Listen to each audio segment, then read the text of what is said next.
रेणुका की शादी कुछ ही दिनों पहले शास्त्री नगर में हुई थी।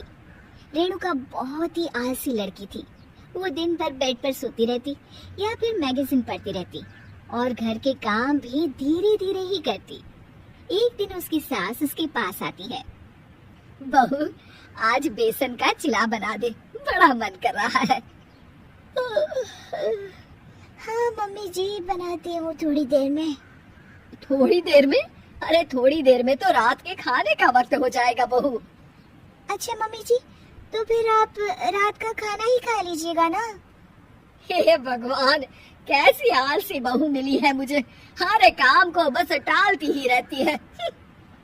रेणुका दिन भर बस आलसपना ही करती रहती। एक बार रात के खाने पर सब बैठे हैं तो रेणुका का पति कहता है, अरे ये क्या, आज फिर से करेला? रेणुका, हफ्ते में तीसरी बार ऐसा हुआ है कि करेला बन रहा है। कुछ भी बना लिया करो। अरे इतनी सारी सब्जी मिलती है मार्केट में। हाँ, पर अब कौन मार्केट जाए और सब्जी लेकर आए, इसलिए जो था घर पर वही बना दिया। बहू, फ्रिज खोलकर देखती तो पता चलता कि सारी सब्जियां रखी होती है, पर तुम्हारा आलसपन खत्म हो तो तुम्हारी नजर जाए ना। विशाल कमरे में आकर रेणुका से पूछता है, रेणुका, मैंने कहा था तुमसे कि मेरे लिए रुमाल ले आना। मेरे सारे रुमाल खराब हो गए हैं। तुम ले आई क्या? आज नहीं गई, कल ले आऊंगी। ओफो, पिछले 4 दिनों से मैं यही सुन रहा हूँ। बिना रुमाल के ऑफिस जाना पड़ रहा है। तुम तो बहुत ही आलसी होती जा रही हो रेणुका। आपको रुमाल की जरूरत है ना, तो खुद ही खरीद लीजिए ना। हाँ, अब वही करूँगा।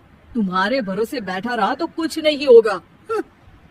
एक दिन दरवाजे पर बेल बज रही होती है और रेणुका सोफे पर बैठी होती है, पर आलस में दरवाजा खोलती ही नहीं।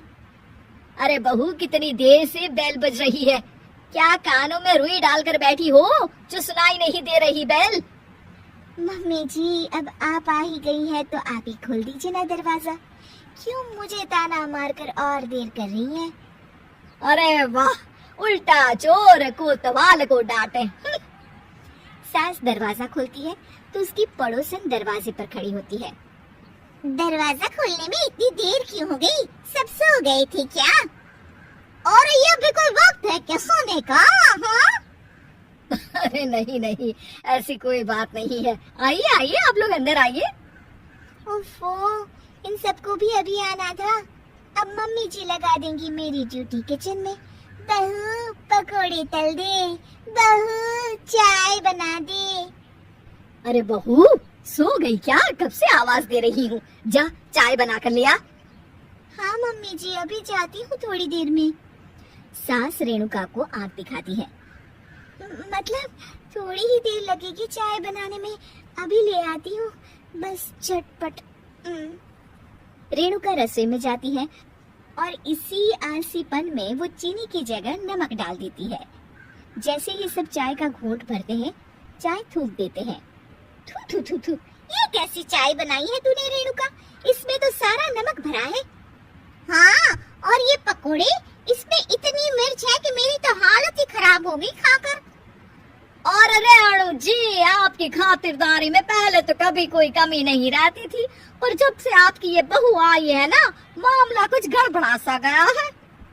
हाँ हाँ, जहाँ आप इतनी एक्टिव है, वहीं आपकी बहू एकदम आलसी, एकदम राम मिलाई जोड़ी लगती है।